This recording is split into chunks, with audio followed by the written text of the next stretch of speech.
One I hope you all are good and feeling safe. तो आज हम बात करने वाले हैं एक बहुत ही इंटरेस्टिंग टॉपिक के बारे में। इस देश को चलाने वाले जो प्रतिनिधि हैं, जो इस देश का प्रतिनिधित्व करते हैं, उनकी सैलरी कितनी है। हमारे इस देश को एमपी, एमएलए, राज्यसभा मेंबर्स मिलकर जो चलाते हैं वो कितना पैसा लेते हैं, उनकी सैलरी कितनी है। तो सबसे पहले हम बात करते हैं लोकसभा मेंबर्स की, जिन्हें हम बोलते हैं एमपीज और हिंदी में हम बोलते हैं उन्हें सांसद। हमारे टोटल जो सीटिंग होती है हमारे लोकसभा की वो होती है 552 मेंबर्स की। 552 मेंबर्स की एक बार में टोटल सीटिंग होती है, जिसमें से 530 मेंबर्स हमारे स्टेट्स की तरफ से आते हैं, 20 मेंबर्स हमारे यूनियन टेरिटरीज से सेलेक्ट होते हैं, चुने जाते हैं, और यहाँ पर 2 मेंबर्स जो होते हैं वो एंग्लो इंडियन होते हैं। तो 552 मेंबर्स और एक जो एमपी होता है उसकी अगर मैं basic salary plus constituency allowance अगर ऐड कर देता हूँ यहाँ पर, उसके साथ साथ यहाँ पर पार्लियामेंट ऑफिस अलाउंस भी ऐड कर देता हूँ, तो एक हमारे सांसद की जो सैलरी बनती है वो बनती है लगभग 5 लाख रुपीस, 5 लाख रुपए पर मंथ, 5 लाख रुपए एक महीने की इनकी सैलरी हो गई। और यहाँ पर टोटल मेंबर्स कितने हैं, यहाँ पर 552 मेंबर्स, मीन्स 5 लाख का अगर मैं 552 मेंबर्स में अगर मल्टीप्लाई कर देता हूँ तो यहाँ पर जो इनकी टोटल सैलरी बनती है 27 करोड़ 60 लाख रुपए। 27 करोड़ 60 लाख रुपए इनको सैलरी की तरह से दिए जाते हैं। तो 27 crore 60 lakh rupees per month, और अगर मैं एक साल का यहाँ पर खर्चा निकालता हूँ तो एक साल में लगभग 330 करोड़ रुपीस इनको सैलरी की तरह से दे दिए जाते हैं। तो ये एमपीज की सैलरी की बात हो गई जो लोकसभा मेंबर्स हैं।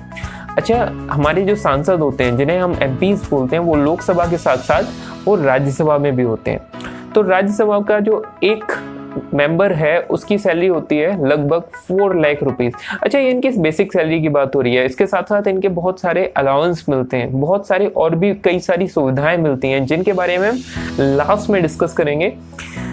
तो 4 लाख रुपीस पर मंथ एक राज्यसभा मेंबर की सैलरी हो गई।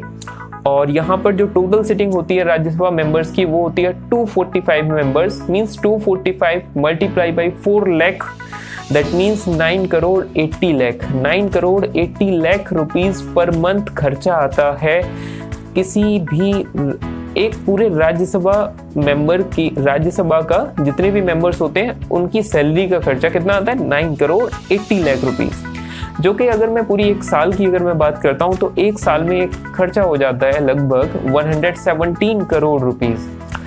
तो वहां पर 525 मेंबर्स थे और यहाँ पर हमारे जो टोटल मेंबर्स हैं वो हैं 245, दैट मीन्स लगभग 797 मेंबर्स की जो टोटल सैलरी अगर हम काउंट करते हैं तो इनकी टोटल सैलरी बनती है 447 करोड़, दैट मीन्स लगभग 450 करोड़ रुपए का खर्चा आता है इनकी सैलरी पर आने वाला खर्चा 450 करोड़।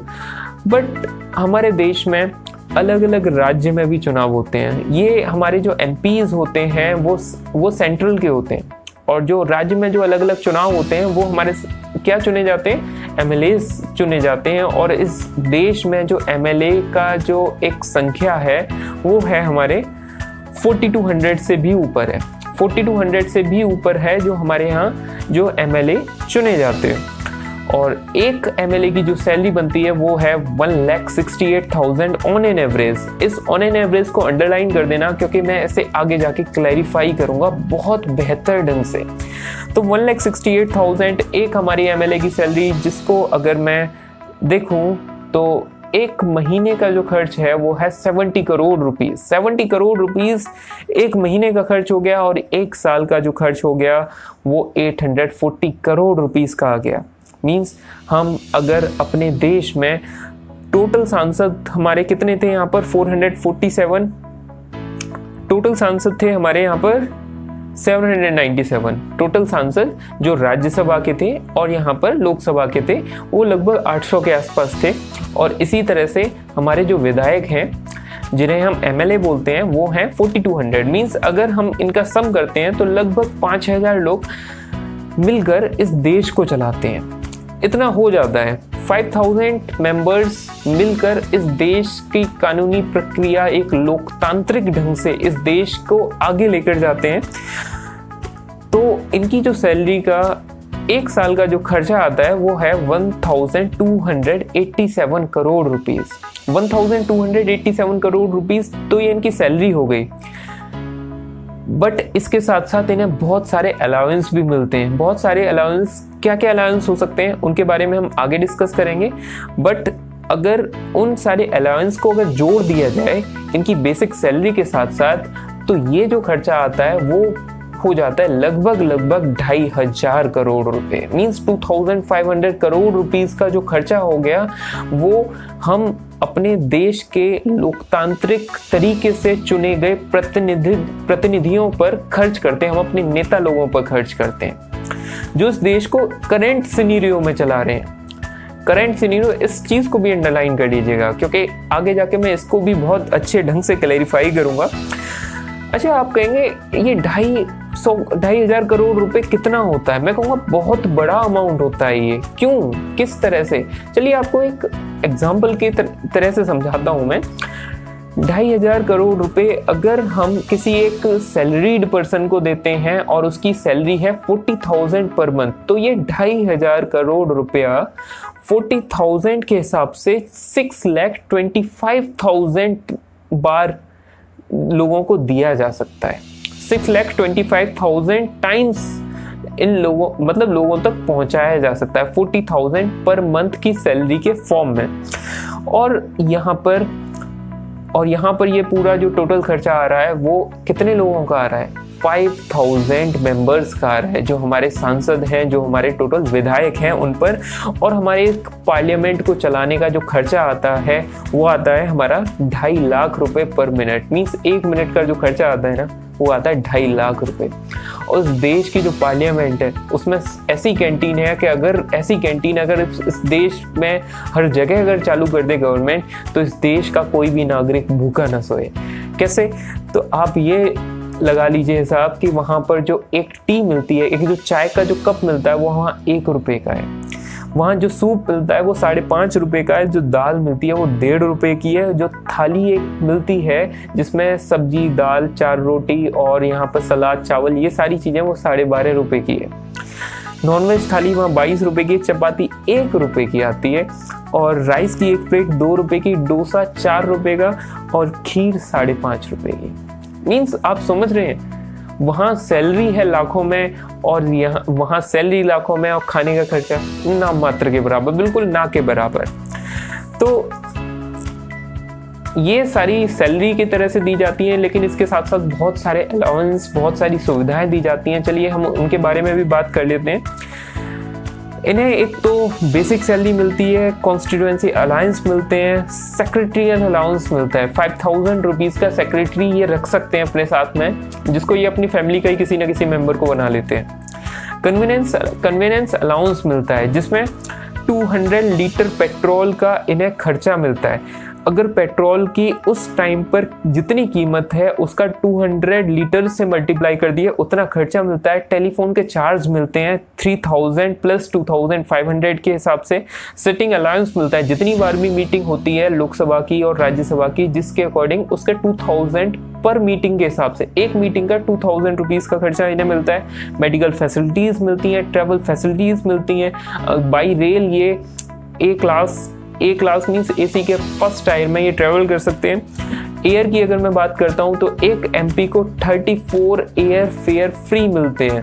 मीन्स 34 टाइम्स वो एयर फेयर का बिल्कुल फ्री यूज़ कर सकता है।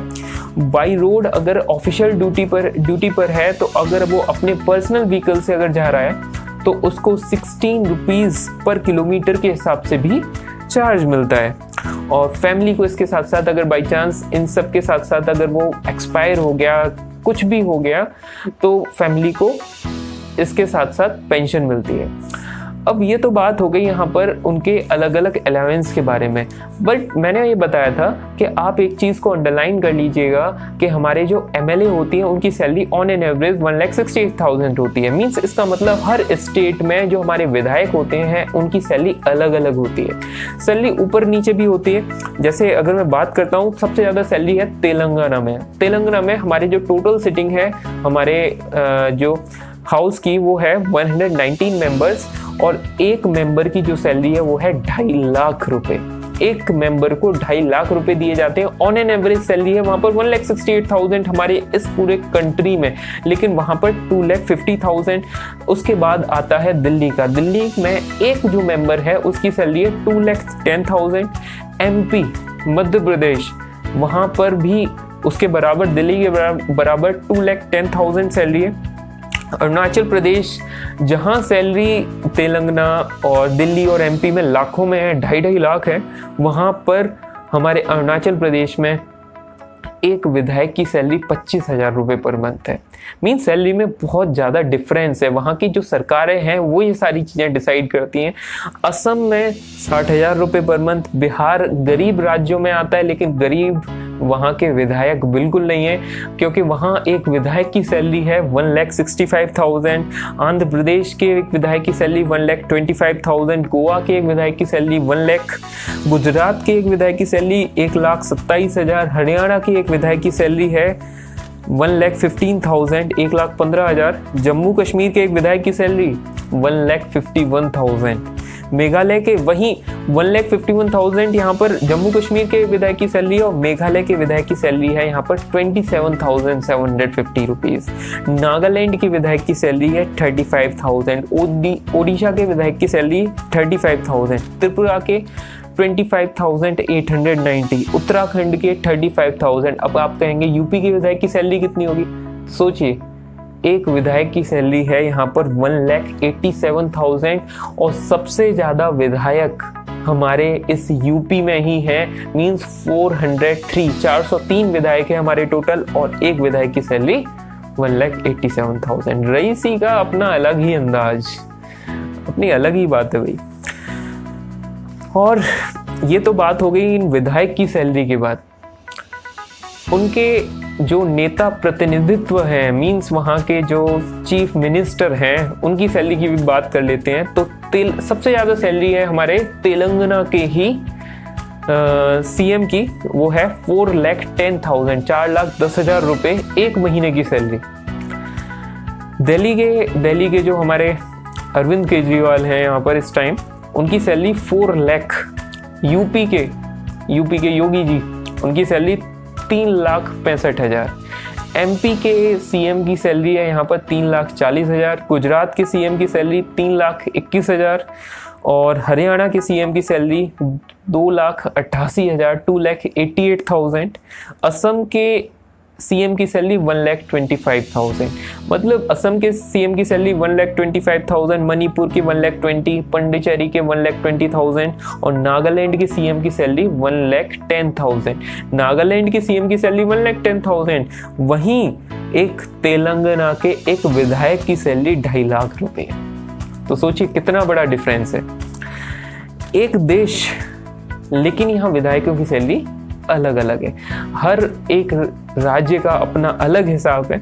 तो आप कहेंगे इतना ही तो खर्चा आता है इस देश को चलाने में, इतना तो भाई चलो कोई बात नहीं, लेकिन हम कहेंगे नहीं, सिर्फ इतना नहीं। एक विधायक, एक मंत्री, एक MLA, जब एक MP सांसद जब चुनाव हार जाता है तो उसके पीछे लग जाता है ex-MLA या ex-MP। तो अब शुरू होता है एक पेंशन का दौर। उसके साथ साथ पेंशन तो मिलती है, उसके साथ साथ उसको बहुत सारी सुविधाएं अभी भी मिलती हैं। ex-MLA और ex-MP को बहुत सारी पेंशन मिलती है, और ये राज्य दर राज्य अलग अलग है। जैसे किसी राज्य में फिक्स है, ये फिक्स बिल्कुल मिनिमम फिक्स कर रखी है 35,000, किसी की 40,000, किसी राज्य ने 50,000, किसी राज्य की 60,000। ये मिनिमम सैलरी है, मिनिमम पेंशन है, इसके ऊपर ही मिलता है। और बाकी अलाउंस भी मिलते हैं बहुत सारे, जैसे रेलवे का अलाउंस हो गया, एरोप्लेन एयरफेयर के अलाउंस हो गया, मेडिकल अलाउंस हो गए, और भी बहुत सारे जो खर्चे हैं जो सरकार उठाती है, जो टैक्स पेयर का पैसा है, पेंशन की तरह से दिया जा रहा है। जहां पेंशन खत्म करती जा रही है सरकार कई सारे विभाग से, वहीं ये पेंशन चलती ही चली जा रही है। और इसके साथ साथ जैसे कोई भी एक गवर्नमेंट सीकिंग कैंडिडेट है जो गवर्नमेंट की तैयारी कर रहा है, अगर उस पर कोई भी गंभीर आरोप लग गया तो वो किसी भी गवर्नमेंट जॉब से वंचित रह सकता है, मींस गवर्नमेंट जॉब शायद वो ना पाए। लेकिन अगर यहाँ पर अगर मैं बात करता हूँ हमारे नेता लोगों की, तो हमारे जो एमपीज हैं, कई सारे 100 से ऊपर ऐसे एमपी हैं जिनके ऊपर बहुत गंभीर आरोप लगे हुए हैं, और 200 से ऊपर एमपीज ऐसे हैं जिन पर एफआईआर भी हो रखी है। एक हमारे एक्टिविस्ट हैं पीपी कपूर हमारे एक्टिविस्ट हैं। उन्होंने एक आरटीआई दायर की, और आरटीआई में उन्हें पता चला कि हरियाणा की एक एमएलए की जो पेंशन आती है वो आती है 51,750 रुपीज़, और हमारे जो ओम प्रकाश चौटाला जो हरियाणा के सीएम रह चुके हैं, उनकी पेंशन आ रही है 2,22,000। इतनी तो किसी की सैलरी नहीं होगी जितनी उनकी पेंशन आ रही है। जो टोटल पेंशन और अलाउंस का खर्चा लगा दें तो इस देश पर 700 करोड़ रुपए का और बोझ आ जाता है। तो सोचिए, एक एमपी और एमएलए जो अभी गवर्नमेंट में है या अभी है करंट सिचुएशन में, जो फिर उसके बाद उसके पीछे अगर एक्स लग भी गया तब भी इतनी सारी सुविधाएं उसको ये देश प्रदान करता है। तो 700 करोड़ रुपए, अब आप फिर से कहेंगे ये कितना बड़ा अमाउंट है, तो हम कहेंगे फिर से बहुत बड़ा। कितना बड़ा? 700 करोड़ रुपए अगर एक नौकरी पेशा इंसान को दिए जाएं और उसकी सैलरी अगर 40,000 पर मंथ भी अगर मैं लगा लेता हूं, तो 40,000 रुपीज 1,75,000 टाइम्स दिए जा सकते हैं। तो ये बहुत बड़ा अमाउंट हो जाता है। तो ये इस देश में बहुत बड़ा अमाउंट हो जाता है, जहाँ पर 5 साल में अगर जो हमारे कमीशन है, जो हमारी एजेंसीज हैं जो जॉब्स प्रोवाइड करती हैं, जैसे यूपीएससी हो गया, एसएससी हो गया, बिहार एसएससी हो गया, फूड कॉर्पोरेशन ऑफ इंडिया हो गया, और दिल्ली हाई कोर्ट यूपीएसआई, और ये दिल्ली एसआई, ये सारी अगर बात करता हूँ सारी एजेंसीज की, तो पिछले 5 सालों में ये 2 लाख से कम जॉब प्रोवाइड कर पाए हैं। 2 लाख से कम जॉब प्रोवाइड कर पाए हैं, और वहीं अगर देखा जाए तो हमारे नेता लोगों पर कितना खर्चा आ रहा है। तो ये सच है इस देश का, और ये सच उस देश का है जहां कोरोना लॉकडाउन में लगभग 2 करोड़ 10 लाख लोगों ने, ये डाटा गवर्नमेंट ने ही प्रोवाइड किया है, 2 लाख 10 करोड़ लोगों ने अपनी जॉब खो दी। और जनवरी से मार्च की में भी देखा जाए तो 1.5 करोड़ लोगों ने उस टाइम पर जॉब खोई थी, जिसमें सैलरीड जॉब्स की अगर मैं बात करता हूँ, सैलरीड जॉब्स जो एमएनसीज कंपनीज में जो काम करते हैं, और जो सुबह जाकर जो शाम को जो डेस्क जॉब होती हैं, जो शायद टीचर की भी जॉब हो, किसी भी तरह की एक जॉब हो, वो 8 करोड़ 60 लाख 8 करोड़ 60 लाख जॉब्स थी, जो कि अब हो गई हैं 6 करोड़ 50 लाख, मीन्स 2 करोड़ 10 लाख जॉब्स का यहाँ पर घाटा हो चुका है। और ऐसा नहीं है कि हमारे देश में गवर्नमेंट एम्प्लॉयमेंट के लिए वैकेंसी नहीं है, जगह नहीं है, पर कहीं ना कहीं हर सरकार इन जॉब्स को भरना नहीं चाहती। अब अगर मैं टीचिंग की अगर मैं बात करता हूँ, तो टीचिंग में सिर्फ अगर टीचिंग की ही वैकेंसी अगर पूरे देश में निकाल दी जाए तो 10,60,000 जॉब्स तुरंत आ जाएगी। 10,60,000 जॉब्स, 10,60,000 वैकेंसी अभी भी हैं जो हमारे शिक्षा विभाग में, हमारे जो एजुकेशन डिपार्टमेंट में अभी भी खाली पड़ी हुई हैं। जैसे अगर मैं बिहार की बात करता हूँ, तो बिहार में 6,88,000 जो जगह सेक्शन है, और उसमें से 2,75,000 उसमें वैकेंट है। यूपी में भी 2,17,000 जगह खाली है। राजस्थान में भी 47,000 जगह खाली है। ये इस देश का सच है, और ये बहुत भयंकर सत्य है जिसे हमें मानना पड़ेगा। क्योंकि अगर हम इस देश को पंचायत स्तर से अगर देखता हूं, तो लगभग 2.5 लाख पंचायत स्तर है, और एक बार इस देश में कोई भी नेता अगर चुना जाए तो उसकी सैलरी लगभग 1000 गुना 1000% तक बढ़ जाती है, और हमें इसे एडमायर करना होगा। तो आज के टॉपिक में इतना ही सब कुछ था। आई थिंक मैं बहुत ढंग से क्लियर कर पाया हूँगा एमएलए, एमपीज सबकी सैलरी के बारे में। तो मिलते हैं नेक्स्ट वीडियो में किसी और टॉपिक के साथ। Till then, bye bye, take care, और लाइक कर देना, कमेंट कर देना, शेयर करना। और सब्सक्राइब ना किया हो चैनल को सब्सक्राइब कर देना। Thank you.